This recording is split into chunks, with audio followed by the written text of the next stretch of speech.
de la Patria, se abre la sesión. ¿Cuenta, señora secretaria? Presidenta, se han recibido dos comunicaciones. La primera es una comunicación de la Asociación de Guías y Scouts de Chile.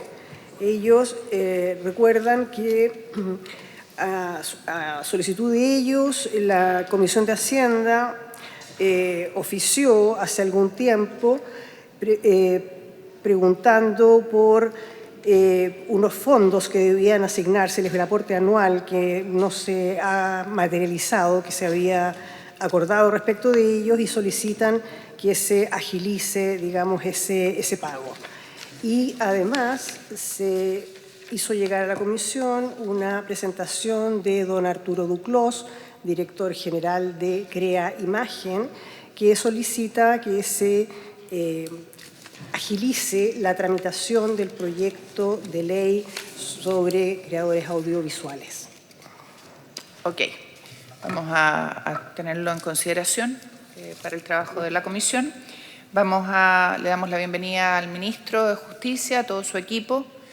Vamos a dar inicio con el proyecto de ley en segundo trámite constitucional que introduce la calificación jurídica ausente por desaparición forzada y crea un registro especial. Le vamos a ofrecer la palabra al ministro y luego vamos a ofrecer la palabra a los colegas para poder ver este proyecto. Muchas gracias, presidenta. Por su intermedio, saludar a los senadores que se encuentran presentes. Y respecto a este proyecto, bueno, tenemos una presentación que se supone que la vamos a poner para... Pero bueno, voy al mismo.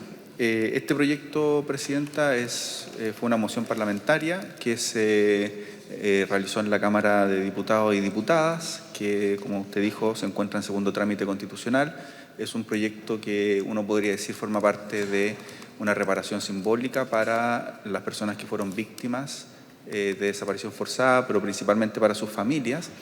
Esto surge por una cuestión bastante práctica, que las familias de las personas que fueron víctimas de desaparición forzada, cuando ocurren al registro civil, como no existe la calificación jurídica propiamente tal, como parte de un estatus jurídico, lo que ocurre es que se le entrega a las personas un certificado diciendo que estas personas se encuentran actualmente vivas. Entonces, eso genera...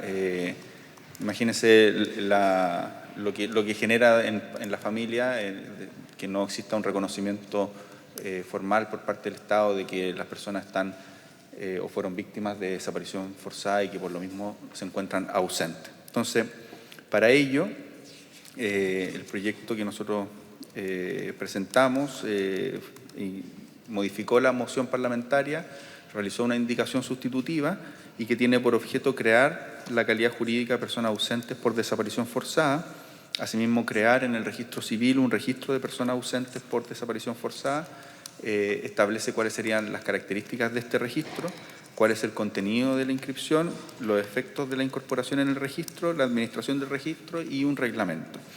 ¿Qué es lo que sería el reconocimiento que hace el Estado? Es básicamente lo que le señalaba, de que la persona fue víctima de alguna forma de privación de libertad, obra de agentes del Estado, de personas o grupo de personas que hayan actuado con su autorización o aquiescencia y por lo mismo se encuentra desaparecida.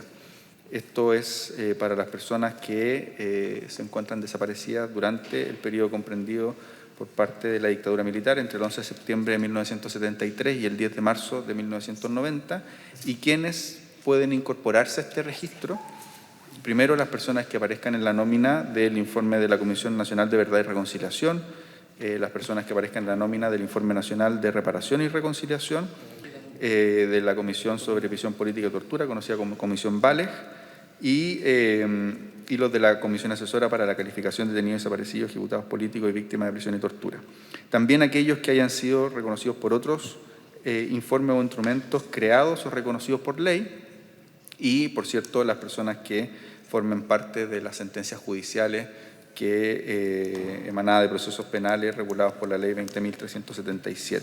Todo esto conforme a las resoluciones que establezca la Subsecretaría de Derechos Humanos en razón de los numerales anteriores. ¿Cuáles son las características del registro? Este registro sería un registro electrónico, un registro público que está a cargo del Servicio de Registro Civil e Identificación, y el objetivo del registro no es nada más que dejar constancia y dar cuenta de que las personas que se establezcan estas nóminas anteriores tienen la calidad de ausentes por desaparición forzada. Este registro además se conforma con la nómina elaborada por la Subsecretaría de Derechos Humanos conforme a todas estas nóminas que les señalé previamente, es decir, los informes de las comisiones RETIG y VALEG y las sentencias judiciales dictadas por los tribunales de justicia. ¿Cuáles son las características que tiene este registro? La construcción de una nómina, que ya les señalaba, se realiza por parte de la Subsecretaría de Derechos Humanos y iba a contener, por cierto, la sentencia o el mecanismo estandarizado respectivamente. ¿Cuáles son los efectos de la incorporación en el registro? Principalmente dar plena fe de que la persona inscrita posee la calidad de persona ausente por desaparición forzada, conforme a los que señala el artículo 1 de esta ley, y el servicio emite a solicitud del interesado un certificado que acredita la inclusión de la persona en el registro. Y este referido certificado no tiene, por cierto, costo alguno, es lo que se establece en la ley. El registro, y esto es bien relevante, no crea un estado civil distinto de los que actualmente existe, sino que solo entrega certeza de que las personas que están en este registro forman parte de aquellas nóminas de víctimas de personas que se encuentran ausentes por desaparición forzada. ¿Qué es lo que hace el registro civil? Realizar las inscripciones, modificaciones, actualizaciones, cancelaciones y anotaciones en el registro, que es la labor habitual que realiza el registro civil cada vez que se crea un registro. Es pedir las copias autorizadas de las inscripciones a las que se refiere esta ley en su artículo 5, mantener los datos en el registro en un soporte digital y cualquier otra labor que se requiera para dar cumplimiento a la ley dentro del ámbito de sus competencias. Y en materia de impacto presupuestario que tiene este proyecto de ley, irroga un gasto fiscal principalmente para la creación y la administración del registro. Para la creación del registro, por lo mismo, el primer año tiene un impacto fiscal de 181 millones de pesos, que es crear todos los aplicativos que se requieren para para crear y mantener este registro como corresponde, y posteriormente para la operación un costo bastante pequeño de 11.959.000 pesos. Es decir, primer año mayor para la creación y administración y operación posterior, y luego ya en régimen solo de 11 millones de pesos. Ese es el proyecto de ley, Presidenta. Fue aprobado por amplia mayoría en la Cámara de Diputados. Acá en la Comisión de Derechos Humanos fue aprobado por unanimidad, si no me equivoco. No tuvo modificaciones y consideramos que es un proyecto que va en la línea de una reparación simbólica para las familias, principalmente de las víctimas de desaparición forzada durante la dictadura militar. Muchas gracias. Gracias, ministro. Le ofrecemos la palabra a los colegas sobre este proyecto para saber si hay alguna consulta. Senador Galilea. Gracias, Presidenta. Ministro,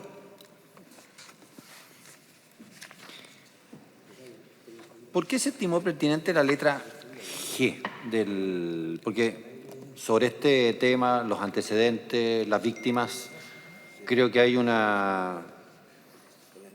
hay investigaciones, hay informes de comisiones, desde la Comisión RETIG en adelante, muy exhaustivos. El último de ellos fue del año 2010. ¿Por qué la letra G? ¿Por qué la letra G? En el fondo, se estima que todavía hay algo, porque sería, no sé, llamativo, creo, que en algo tan terrible como la desaparición forzada, alguien no haya hecho la denuncia, no exista ningún registro de una persona que esté en esas circunstancias, habiéndose investigado todo lo que se ha investigado. Entonces quería saber por qué la necesidad de de esta letra G, que es una mezcla de una declaración simplemente de la subsecretaría y de haber presentado una querella. Punto. Si la querella después nunca llega a ninguna parte, no produce ningún efecto, porque tendría que ser rechazada la querella, o sea, terminar ese eventual juicio contra el propio, que no sé en contra de quién iría, quién sería la contraparte en ese caso. Quería entender bien esa figura, ministro. Ministro. Muchas gracias, presidente. Una pregunta muy pertinente y nos permite dar cuenta en un caso en el que estábamos pensando que actualmente tenemos un problema, ¿ya? En las comisiones... Un caso. No es metafórico. No, un caso. Sí. No estoy siendo literal. Actualmente, en el marco del Plan Nacional de Búsqueda, se pudo detectar de que había una víctima de calificación, o sea, que había sido calificada positivamente por la Comisión de Verdad y Reconciliación, la Comisión RETI, pero que no fue incluida en la nómina, ¿ya? Estaban todos sus antecedentes y por un error, por lo que se ha podido pesquisar, esta persona no fue incluida en la nómina. ¿Qué es lo que se está haciendo? Se está viendo las medidas administrativas para que se incluya en la nómina. Entonces se van a presentar, se emitió la resolución, se puso en conocimiento de los ministros y ministras en visita respectivos y además se va a pedir una acción judicial para que esta persona sea incluida en la nómina. Una persona de Arica que se entregaron por parte de sus familiares todos los antecedentes y la persona en las resoluciones de calificación aparece como calificada como víctima de desaparición forzada, sin embargo, en la nómina misma no aparece, ¿ya? Entonces, si nosotros no hubiéramos dejado la letra G, no permite que eventualmente se detecten este tipo de casos. También podría ocurrir que alguna persona, que sus familiares, y esto ya más hipotético, pero podría ocurrir que alguna persona que sus familiares consideran que había sido víctima de desaparición forzada, pero esta persona eventualmente el día de mañana se considere de que, con antecedentes nuevos, de que por distintas razones salió del país, etcétera, etcétera, y habría que también modificar la nómina, ¿ya? En el caso que, por ejemplo, esta persona se haya visto que no fue efectivamente víctima de desaparición forzada. Y si no tuviéramos la letra G, no se pueden hacer esos ajustes. Pero, ministro, entonces, por eso está el mecanismo que establece la letra G. Pero, ministro, entiendo de la explicación que usted da que se está haciendo todo el trámite con los tribunales para que esta persona sea incorporada. Ergo, va a haber una sentencia. Entonces, estaría dentro de los casos anteriores y no necesitaría esta letra. Aprobar esta letra deja abierto el tema a un acto y una resolución administrativa, que creo que es compleja, que entiendo es la inquietud del senador Galilea. Por supuesto. Sí, muchas gracias. Son casos muy puntuales y muy pocos. Hay otro caso bien concreto que tenemos ahora también en el marco del Plan Nacional de Búsqueda, el caso Entonces, no es un caso. O sea, ese es un ejemplo de un caso, el que acaba de señalar el ministro. Yo les quiero señalar otro ejemplo de un caso también que estamos trabajando en el marco del plan de búsqueda. Es el caso de Martin Visser, un joven holandés que el año 85 desaparece del volcán Osorno. La familia desde Holanda viaja todos los años, ahí se han iniciado algunas acciones judiciales, estamos de hecho en una causa en el marco del Plan Nacional de Búsqueda, pero puede ocurrir lo siguiente. Puede ser que los perpetradores, es decir, los responsables directos, por ejemplo, hayan fallecido y el proceso judicial logre determinar la existencia del delito. Es decir, efectivamente hay una persona que desapareció, hay antecedentes fidedignos de participación de agentes del Estado, está en el marco del periodo, pero no se puede dictar sentencia porque, por ejemplo, no se puede identificar al agente en particular o identificado el agente, no se puede dictar sentencia porque está fallecido. Y en esos casos, en los procesos judiciales, se logra adquirir una convicción respecto de la existencia del delito y, por tanto, la pertinencia de su calificación, mas no se puede dictar una sentencia. Y es, de hecho, parte de los casos que nosotros hemos ido trabajando con el Poder Judicial en el marco del Plan Nacional de Búsqueda a través de cuadernos administrativos de búsqueda que permitan que el proceso judicial avance, que se puedan desarrollar diligencias y que se pueda acreditar y tener certeza judicial de los hechos más no necesariamente de la determinación de la responsabilidad penal. Entonces son casos muy excepcionales que nosotros sabemos que no van a ser una puerta de entrada de gran magnitud, porque los casos efectivamente en su gran mayoría fueron ya conocidos por las comisiones. Sin embargo, puede ser que en ese momento no se hayan tenido los antecedentes suficientes o no se haya contado, por ejemplo, con la tecnología que tenemos hoy para poder avanzar en los procesos judiciales. Y en cualquier caso, se tiene que tener una opinión favorable del Comité de Seguimiento y Participación del Plan de Búsqueda, que es un comité que está integrado por académicos, expertos, por representantes de la Iglesia Católica y también por representantes de familiares. Entonces, es un mecanismo que nos permitiría avanzar en el reconocimiento de la calidad jurídica, en la reparación simbólica. Esto fue algo que se discutió también al finalizar el primer trámite en la Cámara. Se dejó también muy claro y explícito en el texto del proyecto que no implica ningún tipo de compensación ni reparación económica, porque no es lo que busca el proyecto, sino que busca únicamente el reconocimiento de la calidad jurídica. Entonces son muy poquitos los casos que debieran tener un ingreso a través de la letra G. Sin embargo, a nosotros nos pareció importante dejar esa posibilidad justamente para estos casos excepcionales y muy acotados que podrían presentarse, o un egreso eventualmente también en algún caso en que encontremos información fidedigna, y como señalaba, y quiero reforzar esta idea, en el marco del Comité de Seguimiento del Plan Nacional de Búsqueda hay participación de académicos, de expertos, representantes de la Iglesia Católica y de familiares. Entonces hay bastantes contrapesos que permiten verificar que efectivamente sea muy excepcional y que se cuente con todos los antecedentes necesarios para justificarlo. Ya, yo creo que lo que señala el artículo 3º en el inciso 3º y 4º y 5º, yo creo que ayuda a fijar la posición respecto de la seriedad de la incorporación de estas personas. Y no sé si le parece a la comisión como suficiente para poder avanzar. Entiendo que se aprobó en la Cámara y en la Comisión de Derechos Humanos del Senado esta norma, con esta misma reflexión. Senador Galilea. Solo a mí casi me hubiera gustado una limitación a los casos como ustedes lo mencionan, de que se sabe cuáles son, existen denuncias hechas a esta fecha y que falta algo, pero es evidente que desde hace mucho tiempo que se sabe que ahí hubo una acción de agentes del Estado para hacer desaparecer una persona y haber puesto siempre a mí estas cosas me generan temor de que se abran puertas y ventanas y que no exista la rigurosidad, sobre todo en un tema tan extremadamente delicado y doloroso para el país, y que se pierda la seriedad con que hasta ahora se ha hecho desde la Comisión Rettig en adelante. Tenía esa aprehensión. Senador Macaya. Sí, yo pidiendo las excusas por haberme incorporado tarde, ya vamos a tener que retirar a presidir la Comisión de Inteligencia ahora. Mi duda radica en algo que yo no sé si ha sido parte de la discusión, que tiene que ver con la calidad jurídica de ausente por desaparición forzada.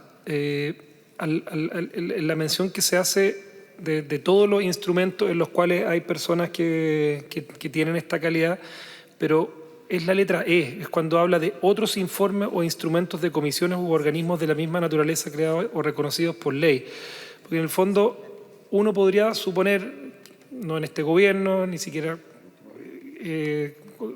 quizás con otra intencionalidad, que se creen otros informes. ¿Cuál es la calidad? ¿Cuál va a ser el aval que tenga el respaldo jurídico, la entidad que tenga que tener ese instrumento? Porque por lo menos en la redacción de la letra E, a mí me queda como que queda demasiado amplio. ¿En qué momento o cuáles van a ser las consideraciones para poder incorporar en un nuevo registro a estas personas? Esa es la consulta. Por favor. Gracias, senador, por la consulta. Efectivamente, hay algo que se ha discutido bastante y que ha sido objeto de varias recomendaciones, que es la necesidad de una comisión de calificación permanente o incluso eventualmente, que también se discutió en su momento, otros episodios históricos u otros episodios específicos que pudiesen ser parte de una comisión.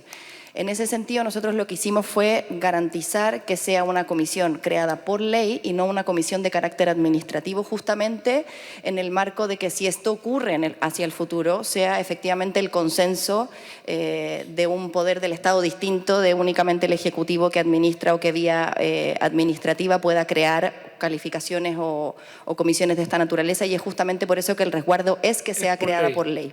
Es por ley, ok. Como resultado de un proceso legislativo, digamos, razonado. Y sobre la duda anterior del senador Galilea, señalar que existen mecanismos de impugnación para esa resolución administrativa y existe también el mecanismo de salida en caso de que el tribunal no considere o no pueda acreditar la existencia del delito. Entonces hay esos contrapesos de resguardo para que esta vía administrativa no sea mal utilizada. Si les parece, colegas, podemos someter a votación las normas de nuestra competencia, señora secretaria. Presidenta, las normas de competencia de la Comisión son los artículos 2º, 4º, 5º, 6º, incisos 1º, 2º y 3º y 7º permanentes y el artículo 2º transitorio. Estas normas fueron determinadas, como lo señaló el señor ministro en su presentación, en atención a lo que señala el informe financiero, que dice que el proyecto de ley irroga gasto para el Servicio de Registro Civil e Identificación por la recopilación de los antecedentes previos y además un incremento permanente de dotación de una persona dada la necesidad de administrar el registro en su dimensión dinámica, actualización permanente y responder a los requerimientos de interconexión con otras instituciones. Estas normas están en las páginas 25 a 28 del informe de la Comisión de Derechos Humanos que ustedes tienen en su poder, senadores. No existe comparado en este proyecto porque la Comisión de Derechos Humanos aprobó en los mismos términos que la Cámara de Diputados. Gracias, señora secretaria. ¿Le parece a la comisión que podamos votar todas las normas juntas? ¿Ordenar la economía legislativa? ¿Sí? Señora secretaria, tome la votación. La señora presidenta somete a votación en particular las normas de competencia de la comisión. Senador Lagos. A favor. Senador Insulza. Senador Macaya. A favor, perdón. Senador Macaya. A favor. Senador Galilea. A favor. Presidenta. A favor. Quedan entonces aprobadas por la unanimidad de los miembros de la comisión y despachado el proyecto, presidenta. Gracias, señora secretaria. Vamos al segundo punto de la tabla, que es el segundo punto. Este va a ser un poquito más largo. El segundo punto de la tabla. El segundo punto de la tabla es el proyecto de ley que establece una bonificación por retiro anticipado a los funcionarios pertenecientes a la planta segunda de suboficiales y gendarmes de Gendarmería de Chile. Este es un proyecto que está con urgencia vencida, que era suma, pero venció el 27 de agosto, y está para ser discutido solo en general en la comisión. Colegas, yo les pasé un papelito antes que partamos y le damos la palabra al ministro de fechas que tenemos que aprobar, que conversamos con la presidenta del Banco. Sí, está bien. Es fechas que conversamos con la presidenta del Banco Central para las sesiones que vienen el próximo año. Necesitamos darle el ok como comisión y se las entregué a todos para que nos den el visto bueno, tal como se hace todos los años en la Comisión de Hacienda, incluido el senador Lagos y el senador Galilea como miembros de la comisión. Usted le da el mandato al que lo reemplace, que parece que va a ser el senador Insulza. ¿No? Yo dejo que don José Miguel tome esa definición por mí. Está bien. Para que lo veamos al término de la sesión, ¿ya? Ok. Le damos la palabra entonces al ministro para ver este proyecto, que es un proyecto de ley que establece una bonificación por retiro anticipado a los funcionarios pertenecientes a la planta 2 de suboficiales y gendarmes de Gendarmería de Chile. Señor ministro. Muchas gracias, presidenta. Bueno, tal como se señala, efectivamente este es un proyecto que establece una bonificación por retiro anticipado a los funcionarios que pertenecen a la planta 2, que es la planta de suboficiales de Gendarmería de Chile. Este proyecto se enmarca en una conversación que hemos tenido con los distintos funcionarios y funcionarias de la planta 2, que ha venido o que ha implicado que en las leyes de presupuesto y en las leyes de reajuste de los últimos 2 años ellos o se ha generado un espacio en las distintas escalafones de la planta para que puedan ir ascendiendo en sus carreras, ya que estas carreras se encontraban estancadas. Y tenemos una presentación que no sé si se puede poner. En todo caso igual la tenemos, pero mejor si ya. la pueden proyectar. Perfecto. Y, Nos tienen que pasar la presentación para poder hacerla. Ustedes tienen que ponerla. ¿No? No. ¿La pueden enviar para que la podamos proyectar? ¿También ustedes? ¿Sí? Bueno, pero tienen la presentación. Sí, pero Sebastián la va a proyectar. Ya, muy bien. Muchas gracias. Entonces, en la presentación se ven cuáles son los principales antecedentes que tiene el proyecto, el contenido del mensaje y el informe financiero del mismo. En cuanto a los antecedentes, ya les señalaba a grandes rasgos lo que se ha venido realizando con los funcionarios y funcionarias de esa planta, con el objeto de que no tengan la carrera estancada y se puedan generar los espacios para que las personas, una vez que vayan cumpliendo los distintos años que implica el cambio de grado al interior de la planta de Gendarmería, puedan ir efectivamente ascendiendo y no se queden, como les decía, en el grado inferior al que les correspondería. Para ello, en los antecedentes se señala, cuál es la labor de Gendarmería, lo importante que es Gendarmería como un servicio público que depende del Ministerio de Justicia para no solo la custodia de las personas privadas de libertad, sino que también la importancia que tiene en el sistema de seguridad. Y en este caso, los funcionarios que actualmente enfrentan dificultades para alcanzar el grado superior, principalmente por falta de vacantes, eso se vería, o este proyecto lo que permite es que haya mayor espacio en la planta para que las personas puedan ir ascendiendo. Este proyecto además tiene como antecedente que el 22 de noviembre se suscribió un acuerdo con las principales organizaciones de trabajadores de Gendarmería de Chile, que es la Asociación Nacional de Funcionarios Penitenciarios, la Asociación de Gendarmes de Chile y la Asociación Nacional de Suboficiales, para precisamente, y uno de los compromisos de ese acuerdo era que se enviara un proyecto de ley al Congreso que dispusiera la posibilidad de bonificación por retiro anticipado a los funcionarios de Gendarmería. Esta bonificación es para los funcionarios titulares de dicha planta que en los años 2025, 2026 y 2027 hayan cumplido entre 25 y 28 años de servicio, entendiendo que ellos tienen un retiro por ley a los 30 años. ¿Ya? Entonces, anticipan en hasta 5 años la posibilidad de retiro. Esta bonificación no es ni imponible ni tributable, no se considera renta también para ningún efecto legal, sin perjuicio de que puede ser retenida en virtud de la ley sobre pago de pensiones de alimentos. Y la bonificación asciende a 1.100 unidades de fomento y se pagará dentro del primer trimestre del año calendario siguiente al cese de funciones.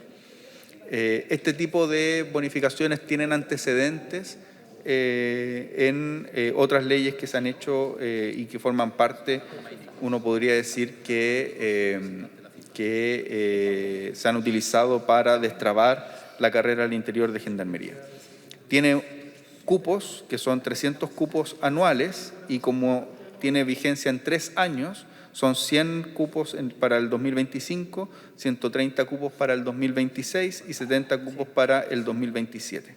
Estos cupos son distribuidos de manera proporcional entre las distintas promociones de egreso de la Escuela de Gendarmería, según el tamaño de cada promoción, que se establezca el 31 de diciembre del año precedente de la asignación de los cupos. Todo esto forma parte de la manera en que se acordó con las agrupaciones de funcionarios cómo resolver a quienes se les van a entregar estos cupos. El proyecto contempla un mecanismo de postulación voluntario que se desarrolla en los plazos establecidos en los artículos 4 y 1 transitorio. Los postulantes deben haber estado calificados en la lista 1 de mérito o lista 2, que es la lista, una calificación buena. El sistema de asignación de cupo atenderá a la antigüedad en el escalafón para seleccionar a los beneficiarios y en caso de sobrar cupo en alguna de las promociones se complementará con los postulantes de otras promociones que no hayan resultado seleccionados por escasez de cupo. Es decir, va desde los más antiguos hasta aquellos que cumplan 25 años. Se le da prioridad a los más antiguos de forma voluntaria, que estén en estas listas o con esta expediente de calificación en lista 1 y de ahí hacia abajo. Y los funcionarios que se acojan al beneficio deberán renunciar a los cargos que sirvan a más tardar el 30 de junio del año respectivo y cesan el 1 de diciembre de ese año. Asimismo, en el caso de que no existan suficientes postulantes para completar los cupos, el director nacional podrá declarar vacantes los cargos funcionarios que se encuentren en los escenarios que la norma prevé. Y se establece un orden, aquellos que hubiesen calificado en la lista 3 en el último proceso de calificación, aquellos a quienes se le hubiera aplicado en el último 5 años las medidas disciplinarias 121 del Estatuto Administrativo y aquellos funcionarios calificados en la lista 2 y finalmente aquellos calificados en lista 1. Y en caso de empate en cada una de esas categorías se prefiere al funcionario con menor antigüedad. Estos funcionarios además cesan en el cargo de la misma forma que aquellos que postulan voluntariamente. Se contempla también un sistema de reasignación de cupos con la finalidad de evitar de que estos pierdan en caso de renuncia intempestiva a la bonificación por parte de un funcionario seleccionado y los postulantes que no fueren seleccionados en un proceso pueden postular en el proceso siguiente. También se entiende que renuncian irrevocablemente a la bonificación los funcionarios que no postulen en ninguno de los periodos establecidos para ello o que siendo beneficiados con un cupo no renuncian voluntariamente en los plazos fijados. Se establece que los beneficiarios de esta bonificación no se pueden volver a incorporar al servicio bajo ninguna modalidad de contratación durante los 10 años siguientes al término de la relación laboral. Y en caso contrario deberán restituir la bonificación que hubieran percibido debidamente reajustada.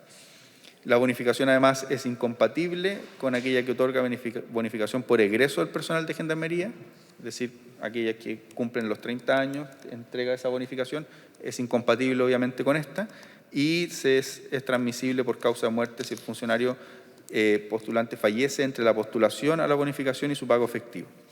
Se establecen hipótesis de pérdida de bonificación en aquellos casos en que a los funcionarios seleccionables les sea aplicable la medida de destitución o proceda a su respecto el retiro temporal por necesidades del servicio, y se establecen también normas especiales respecto a las formas de notificación de las resoluciones que se dicten en el marco de estos procesos.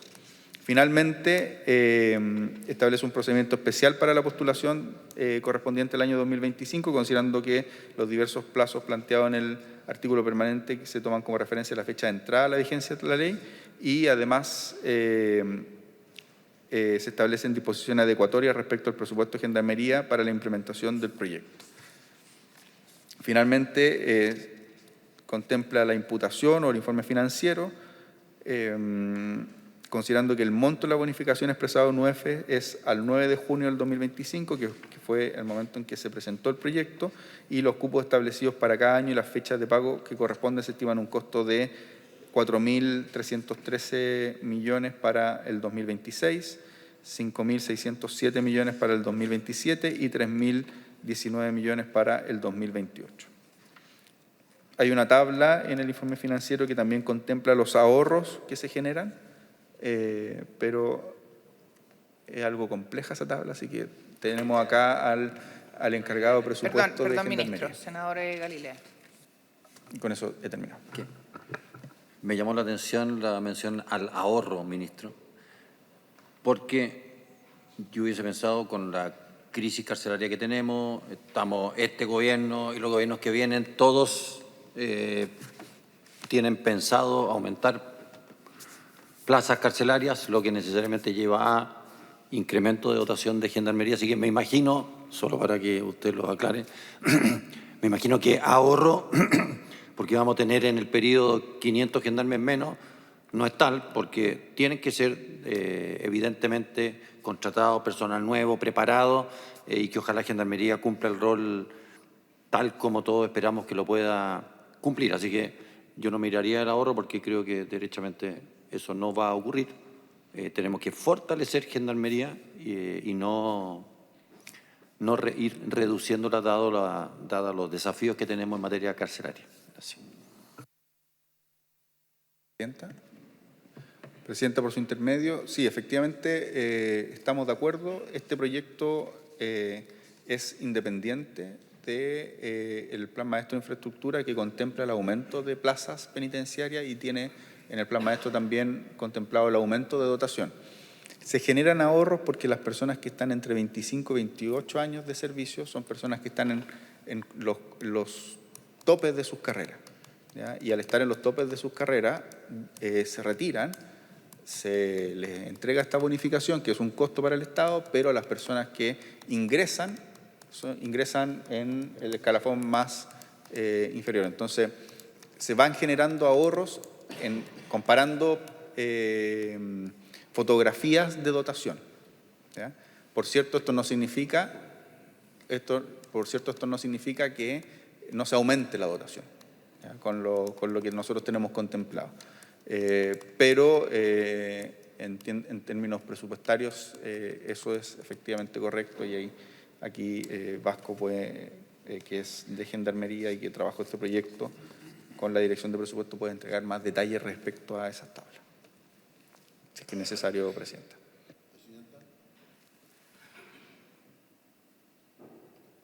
Presidenta, no voy a entrar yo en la discusión que se ha planteado sobre si esto es ahorro o no es ahorro, porque yo por lo menos estaría dispuesto a aprobar aumentos si fuera necesario para mejorar sustantivamente la función de Gendarmería hoy día. Yo creo que ciertamente todos estamos conscientes de que es uno de los eslabones débiles de nuestra seguridad pública, por lo tanto todo lo que sea posible hacer para reformar sustantivamente la forma en que se está manejando va a contar con nuestro apoyo. O sea que voy a aprobar este proyecto por eso, no porque sea un ahorro, francamente. Gracias. Gracias, senador. Ministro, no sé si quiere agregar algo.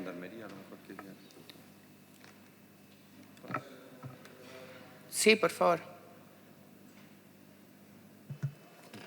Gracias, Presidenta. Bueno, complementando un poco lo que dijo nuestro ministro respecto a los ahorros, en particular es necesario mencionar que el funcionario que postula este beneficio va a estar entre los 25 y 28 años, por ende, al momento que ellos se acogen a retiro, ellos perciben la remuneración más alta del escalafón. Por ende, el personal que va a ser en este caso sustituido va a ingresar en el último grado cada uno de los escalafones, por un lado. Pero también se genera un ahorro considerando que el personal de Gendarmería, a diferencia de otros funcionarios públicos, aportan para un fondo al egreso o al retiro al momento del término de su carrera. Y este aporte, para todos los efectos, se adelanta ya al pago de las 1.100 UF, que perjuicio que si ellos se mantendrían cumpliendo funciones hasta el término de su carrera, percibirían 12 meses de remuneración, que prácticamente es un monto un poco inferior a los 1.100 UF, pero en este caso este fondo financiaría en parte este pago del incentivo, ¿ya? A eso se refiere puntualmente, de acuerdo al informe financiero, los distintos ahorros que se generan producto del pago de este incentivo. Ok, colegas, ¿alguna otra pregunta? ¿No? Señora secretaria. La señora presidenta somete a votación en general el proyecto en discusión. Senador Lagos. A favor. Senador Insulza. A favor. Senador Galilea. Presidenta. A favor. Queda aprobado en general el proyecto por la unanimidad de los miembros presentes de la comisión. Gracias. Muchas gracias, señora secretaria. Vamos entonces al último proyecto que tiene que abordar la comisión, que es el proyecto de ley que crea el Servicio Nacional de Acceso a la Justicia y la Defensoría de Víctimas de Delitos. Señor ministro. Muchas gracias, Presidenta. Tenemos efectivamente el último proyecto, que es un proyecto muy importante, que ya lo ha conocido la Comisión. Nosotros expusimos respecto a este proyecto, se abrió también un plazo de indicaciones, entregamos los antecedentes generales, se abrió un plazo de indicaciones, comentamos los principales aspectos que había que eran de preocupación de la Comisión. Nosotros recogimos varios de esos aspectos en las indicaciones que presentó el Ejecutivo y tenemos una presentación que yo diría que es más que todo de antecedentes, ¿ya? En el sentido de cuáles son los principales aspectos del proyecto para que lo tengan presente los senadores. En la presentación, que ustedes la tienen disponible, quizás es relevante porque una de las los aspectos que surge en razón de este proyecto dice relación con cuál es el aporte fiscal que se da y cómo implica esto que no sea, por decirlo en términos simples, que no sea que solo se agrupan las 4 corporaciones de asistencia judicial.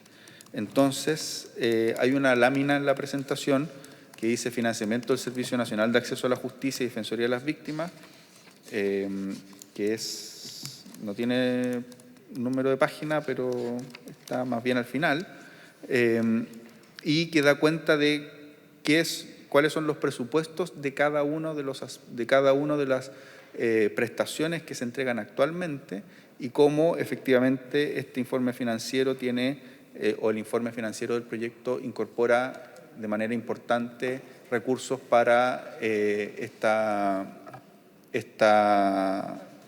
institucionalidad.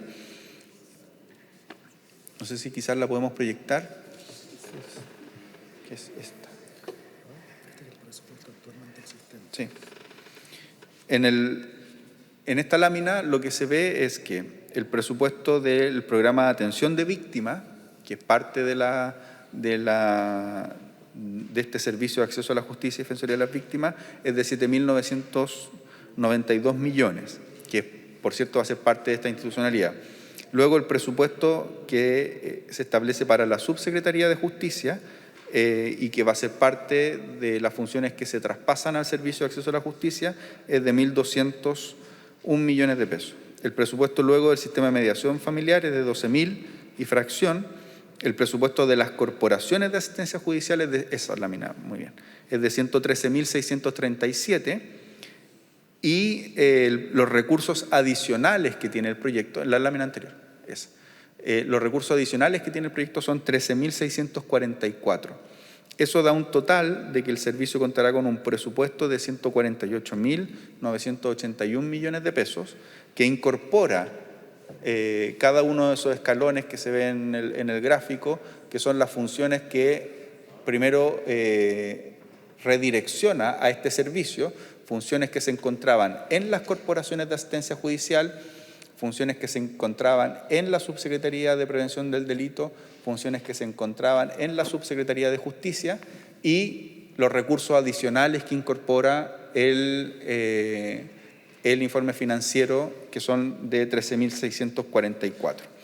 Entonces ahí se ve que es una institución robusta con el presupuesto suficiente para hacerse cargo de una labor tan relevante como es el acceso a la justicia y la defensoría de las personas que fueron víctimas de delitos. Dicho eso, Presidenta, si usted lo toma bien, nosotros entendemos que son 9 los artículos que... 10. 10 votaciones. 10 votaciones, pero 9 los artículos que nosotros indicamos. Como le digo, podemos ir viendo cada uno de los artículos porque en cada uno nosotros realizamos, bueno, no en todos, pero en la mayoría realizamos indicaciones que se trabajaron con sus equipos técnicos y los equipos técnicos respectivos. Yo preferiría que fuéramos uno a uno y vamos avanzando. ¿Les parece, colegas? ¿Sí? Ya. Entonces le damos la palabra a la secretaria. Presidenta, entonces los temas que a ver, en primer lugar, tal como dijo el ministro, la comisión ya realizó varias votaciones en este proyecto de ley y algunos artículos habían quedado pendientes para ser revisados y eventualmente ser indicados. Entonces, los temas pendientes de votación en este minuto son, en el orden del articulado del proyecto, en la página 8 del comparado, la indicación 1H. Perfecto. Esta... El presidente de la República. Sí.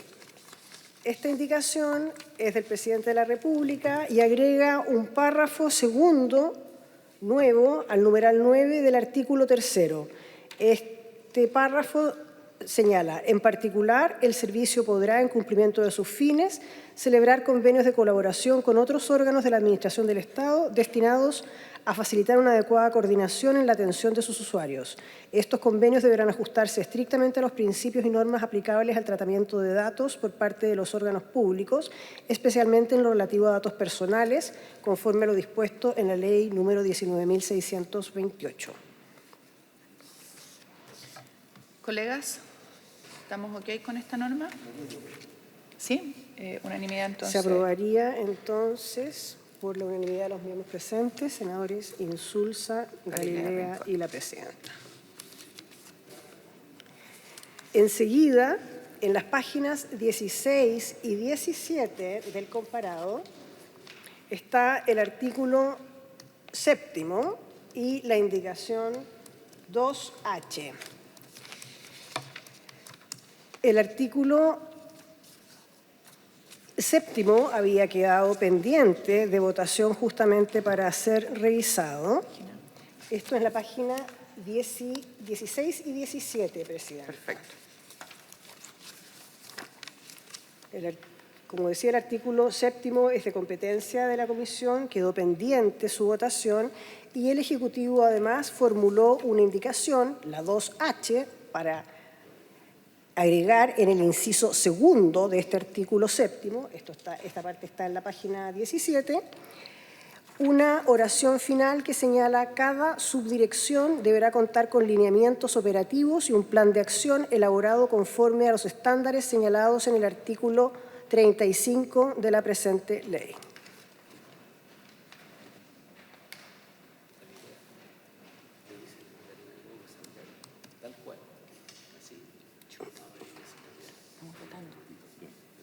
No sé si quiere que el Ejecutivo la explique. ¿Hay alguna pregunta sobre esta norma o estamos ok? Señor Ministro, ¿puede explicarla?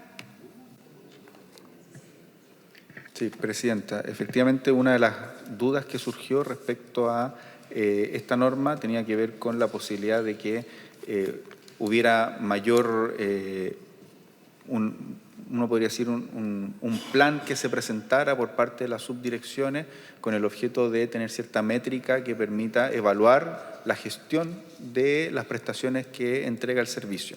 Y por lo mismo se consensuó con los equipos técnicos la propuesta que hace el Ejecutivo, que además se complementa con otras indicaciones que realizamos. Por ejemplo, una indicación que se realiza en el artículo 45, en que se entregan informes de gestión que van a incorporar precisamente los resultados de estos planes de acción que tienen que elaborar y los lineamientos operativos de cada una de las subdirecciones. Entonces, son indicaciones que van en la lógica de tener la posibilidad de ir evaluando cómo el servicio va realizando sus acciones y por lo mismo el Ejecutivo presentó esta indicación. Colegas, senador Insulza. En la discusión en general de este proyecto, algunos señalamos que nos preocupaba mucho la subsistencia y mejor funcionamiento de los servicios de asistencia judicial, de corporaciones de asistencia judicial. Y yo no las veo todavía, o sea, porque por alguna razón aquí se dice muy claramente que hay una subdirección de defensoría de las víctimas, está bien. Ese es el motivo de este proyecto, además, si no estuviera ahí sería raro. Pero luego se habla de mecanismos colaborativos de resolución de conflictos, que me parece muy bien también. Me tocó, cuando yo estaba en la Organización de Estados Americanos, teníamos la función que ocupaba más gente en esa organización era precisamente este tipo de colaboración, de mecanismos colaborativos de resolución de conflictos, pero no están los servicios de asistencia judicial. Entonces yo quisiera saber dónde queda en esto. O sea, ¿por qué razón parece que no nos gustan las corporaciones de asistencia judicial tanto que no las ponemos en el proyecto? Esa es mi pregunta. Ministro. Sí. Sí, para contestarle al senador, por su intermedio, senadora, lo siguiente. En la lámina que presenté, vi cómo en términos presupuestarios, o señalamos cómo en términos presupuestarios esto incorpora recursos importantes a este servicio de acceso a la justicia y defensoría de las víctimas. Segundo, en el esquema orgánico que está precisamente establecido aquí en el artículo 7º, son 4 subdirecciones las que tiene este servicio. Primero, la subdirección de líneas de acción y programas, que van precisamente a los programas que tiene este servicio, que sus objetos son de 2 tipos. Programas para representación jurídica, que es lo que realizan actualmente las corporaciones de asistencia judicial, y programas de atención psicosocial. que en parte lo realizan actualmente las corporaciones de asistencia judicial, pero también se realizan en distintas entidades que son las que se incorporan a este servicio. Segundo, tiene esta subdirección de Defensoría de Víctimas. Tercero, una subdirección de solución colaborativa, que son todos los programas de mediación, y una subdirección de operación. Entonces, lo que señala el senador está contemplado en la subdirección de líneas de acción y programa y por eso se releva de esa forma. Son 4 las subdirecciones más relevantes, que son precisamente el objeto de este nuevo servicio. Y por otra parte, estas líneas de acción se vinculan al artículo 35 de esta ley. En el artículo 35 hay una innovación que es muy relevante para las preocupaciones que tiene el senador. ¿Cuál es esta innovación? Actualmente las 4 corporaciones de asistencia judicial no tienen estandarizados sus procesos y tenemos que en una corporación, por ejemplo en la corporación, no voy a poner ningún ejemplo para no señalar ninguna, pero en una corporación de asistencia judicial podemos tener un estándar y en la corporación que agrupa las regiones contiguas otro estándar, muy distinto, ¿ya? Entonces, para estandarizarlo, primero está este servicio general, pero en el artículo 35 se establece la obligatoriedad de que existan estándares de prestación de servicio a nivel nacional, ¿ya? Y además se establece un consejo externo de estándares de prestación de servicio que va a ir modelando cómo estos servicios se van prestando en las distintas acciones y programas que son parte de la subdirección de acción y programa. Efectivamente, en ese sentido, un cambio muy sustantivo a lo que tenemos actualmente. No es solo que se reúnen las 4 corporaciones, sino que es una estructura orgánica completamente distinta, de carácter nacional, con direcciones regionales, pero estandarizado además en la prestación homogénea de servicios profesionales. Senador Galilea. No sé si tiene, ministro, a la mano el dato, porque me imagino que a todos nosotros se nos ha acercado gente de la corporación que dicen que no van a alcanzar los recursos para abordar realmente lo que es la Defensoría de las Víctimas correctamente dentro de la institucionalidad. Intentando comparar peras con peras, ¿cuánto es lo que sube efectivamente el presupuesto de la corporación? ¿Tiene ese dato a mano? Lo tenemos a mano, lo presentamos en la lámina que les señalé. Es que el anterior es el global de los 140 y tantos mil millones, pero no sé si hace me encantaría ver, yo soy más lento para estas cosas, entonces me gusta comparar año con año. Así. Podemos volver a ponerlo. Año 24, año 25, con lo que va a ser año 26. Así. Lo que ocurre es que este es el presupuesto. El informe financiero de este proyecto son 13.000 millones y fracción, lo que se incorpora, ¿ya? ¿Para qué se incorpora precisamente estos recursos? Aquí hay que hacer una distinción. Este es el informe sustitutivo número 3, ¿ya? O sea, el informe financiero número 3. El primer informe financiero era cercano a los 1.000 millones, el segundo informe financiero eran 12.000 millones y fracción, y el tercer informe financiero son 13.000 millones, porque se han ido mejorando ciertas estructuras. ¿Para qué son esos 13.000 millones? Principalmente para recursos adicionales para la Defensoría de las Víctimas, para la creación de la estructura de la Defensoría de las Víctimas. El resto del presupuesto de los 148.000 millones que va a tener este servicio de acceso a la justicia son presupuestos que están actualmente en distintos bolsones. Están en las corporaciones de asistencia judicial, están en la Subsecretaría de Justicia, están en la Subsecretaría de Prevención del Delito, ¿ya? En conjunto reunido, el presupuesto es de 148.000 millones de pesos, que es un presupuesto para un servicio público bastante importante. Es un presupuesto, uno lo podría decir, estoy pensando, que es casi el triple de la Defensoría Penal Pública, es similar al Servicio de Reinserción Social Juvenil, un poco más que el Servicio de Reinserción Social Juvenil. Es un presupuesto de los presupuestos del sector justicia importante, ¿ya? Y los recursos adicionales son principalmente para la Defensoría de las Víctimas. O sea, por cierto, siempre uno podría tener más presupuesto, pero el presupuesto que se incorpora en el informe financiero en este tercer informe financiero, que es el que están conociendo, es un presupuesto que permite la creación de este servicio de acceso a la justicia y defensoría de las víctimas con un presupuesto importante. ¿Cuánto cambió este informe financiero del anterior? Del 1 al 3. Del 1 al 3. O sea, el primero era de cercano a los 1.000 millones de pesos. ¿El segundo? O sea, el segundo 12.000 y fracción, casi 13.000, y este es 13.000 y fracción. Es decir, partimos con 1.000. Ahora, ministro... O sea, el cambio es 13 veces más. Uno entendía, disculpe, senadora, uno entendía, y que de hecho nosotros tomamos el proyecto ahí, uno entendía que con el primer informe financiero era básicamente reunir todo lo que había. Y ahí habían legítimas dudas de que lo que se estaba pensando en el proyecto no fuera posible porque lo que había no era suficiente para llevar adelante un servicio de acceso a la justicia y defensoría de las víctimas en regla. Entonces, de ahí al tercer informe financiero se aumentó 13 veces el presupuesto. Y nosotros consideramos que hoy por hoy es un presupuesto razonable para la creación. Y por otra parte también es relevante que esto se va a ir creando gradualmente. ¿Ya? Entonces, tiene una vacancia y una instalación progresiva, lo que también es relevante porque permite ir haciendo los ajustes en las leyes de presupuesto conforme a lo que vaya ocurriendo en la práctica. ¿Ya? Es decir, el informe financiero es, a nuestro juicio, suficiente para la creación de esta nueva institucionalidad, pero además la instalación gradual permite que vayamos viendo cómo esto va funcionando en la práctica y haciendo los ajustes que se requieran en la ley de presupuesto respectiva. Hoy día el presupuesto de la Corporación de Asistencia Judicial, ¿cuánto suma? Está en esa...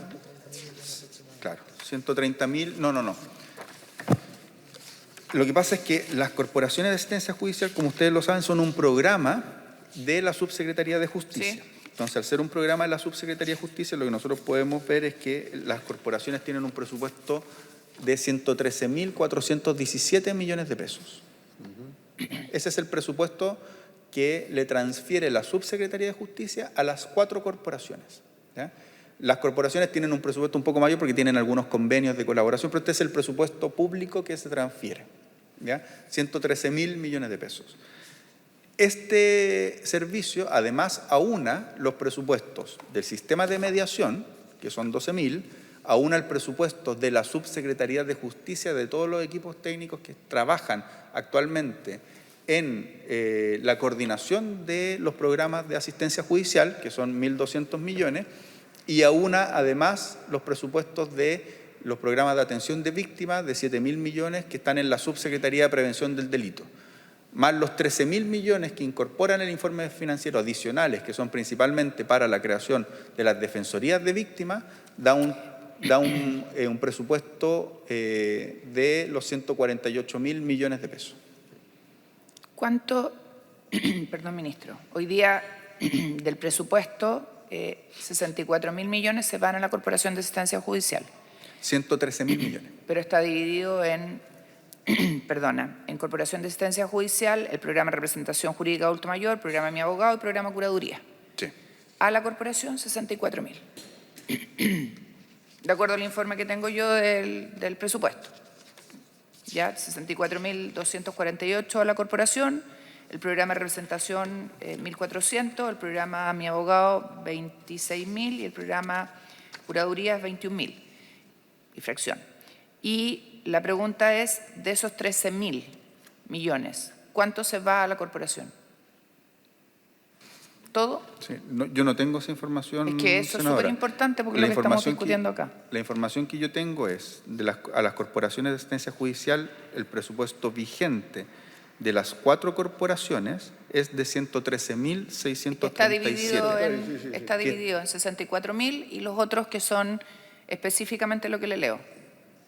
Esto está publicado en el presupuesto, no lo estoy sacando de ningún lado. Claro, ¿Me permite? con programas específicos. ¿ya? Claro, pueden ser los programas específicos. Es que- el presupuesto total, Está bien, pero para la corporación son 64.000. Los otros son 3 programas específicos y todo eso suma 113.000, que es la cifra que tiene usted. perfecto. Pero, sí, solo lo que quiero decir es que esos programas específicos son presupuesto que se les transfiere a las corporaciones de asistencia judicial. Pero para esos programas. Entonces la Claro, para pregunta esos es, programas. de estos 13.000, ¿cuántos van a la corporación? ¿Todo o una parte? Todo, lo que pasa es que es el mismo servicio. O sea, las corporaciones de asistencia judicial dejan de existir, se crea el servicio de acceso a la justicia y defensoría de las víctimas. Los 13.000 son para el funcionamiento de este servicio completo, principalmente destinados a la defensoría de las víctimas. ¿Por qué se lo pregunto, ministro? Porque hoy, no con la modificación, estos recursos no van igualmente a todas las corporaciones, porque no todas tienen los programas. Entonces, por eso le hago la pregunta. ¿Estos 13.000 van a ir para todos? Claro. Senador Insulza. Presidente, lo que pasa es que en realidad la duda eso se sustenta porque está claro que desaparecen las corporaciones de asistencia judicial y eso está regulado en los artículos transitorios del proyecto, el momento en que desaparecen, etcétera, el traspaso de todos sus funcionarios al servicio general. La pregunta entonces es, que a mí simplemente sería para una información. ¿Cuánto de esto va a ir a la nueva, a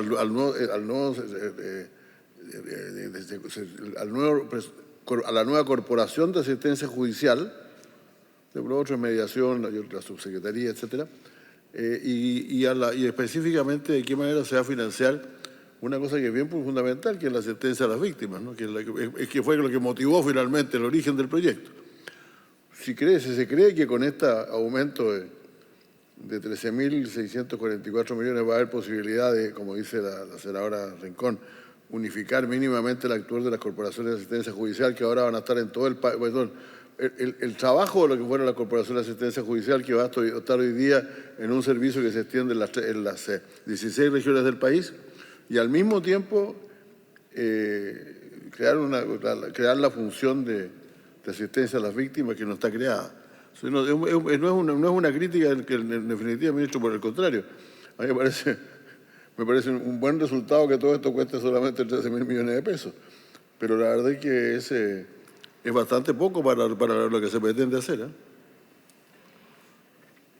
Ministro. Senador Lagos.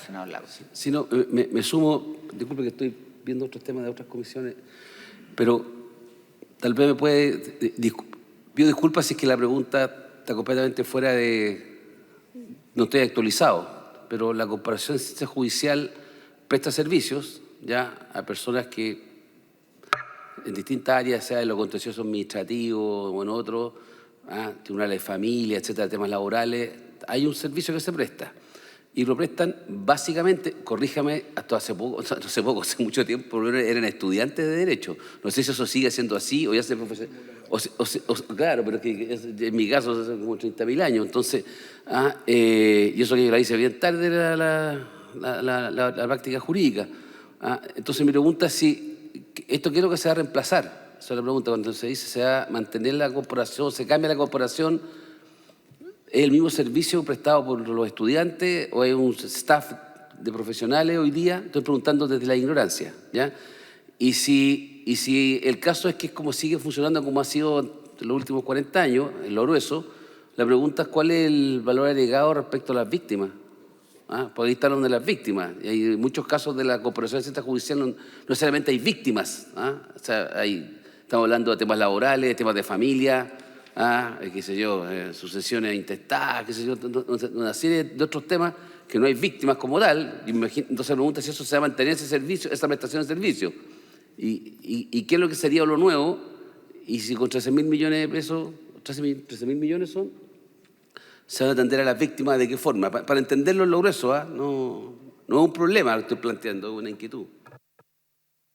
Ministro, y además usted, cuando le pregunté sobre estos 13.000, dijo que esto iba a las corporaciones, pero también dijo que iba a coordinación de la subsecretaría.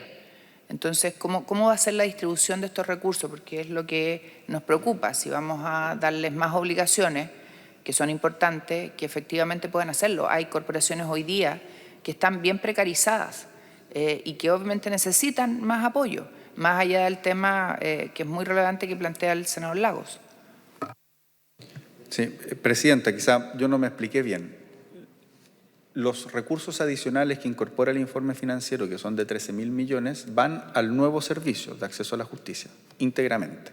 No van recursos ni a la Subsecretaría de Justicia ni a un otro órgano, ya sea el Ministerio de Justicia o del Ministerio de Seguridad. ¿Ya? Van directamente, de forma íntegra, al servicio de acceso a la justicia y defensoría de las víctimas. Es un solo servicio. Cuando digo van a las corporaciones, van en el sentido de que son las corporaciones las que prestaban este servicio antes. En ese sentido lo señalo, o lo señalé. Pero para clarificar, los 13.000 adicionales van completamente al nuevo servicio. ¿Ya? No va nada a la Subsecretaría de Justicia. ¿Ya?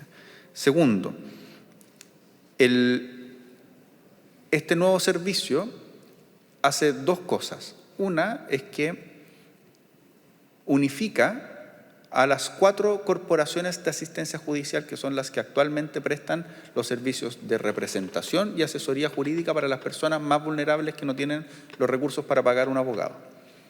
Y tiene un conjunto de normas orgánicas que lo que hacen es establecer principalmente características de la prestación del servicio, ¿ya? Y que actualmente no existen. Y en ese sentido es una mejoría muy sustantiva en razón de lo que existe.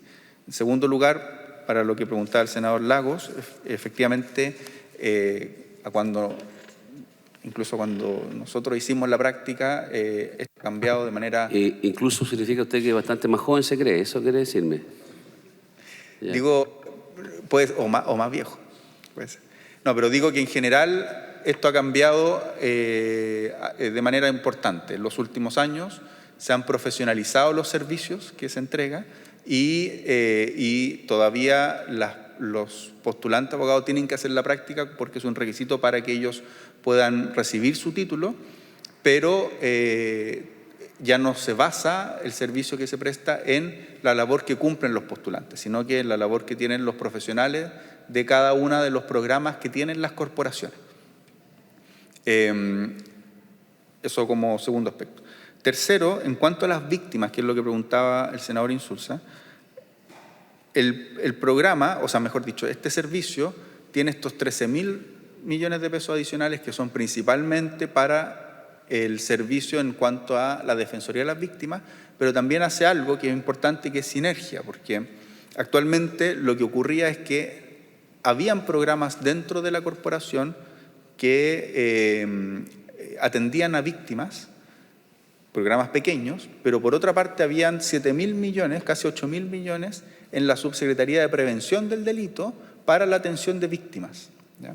Entonces, esos 8.000 millones que estaban en la Subsecretaría de Prevención del Delito y todo lo que eso implica pasa al Servicio de Acceso a la Justicia para que sea un solo órgano el que presta de manera concentrada estos servicios a la ciudadanía, para que incluso las personas se confunden entre tantas instituciones que prestan distintos tipos de atención, es decir, las corporaciones de asistencia judicial, la Subsecretaría de Prevención del Delito. Entonces, todo esto se reúne en un solo órgano y en estricto rigor, para la atención de víctimas, no se van a dedicar solo los 8.000 más lo que actualmente ya dedican las corporaciones, sino que va a ser los 13.000 más estos 8.000 más lo que dedican actualmente las corporaciones. O sea, es un servicio de aproximadamente 20.000, un poco más, 21.000 millones de pesos para enfocarse en el trabajo con las víctimas, ¿ya? Entonces se hace sinergia también institucional en razón de que se reúne todos estos servicios que se prestaban de manera dispersa en distintas instituciones públicas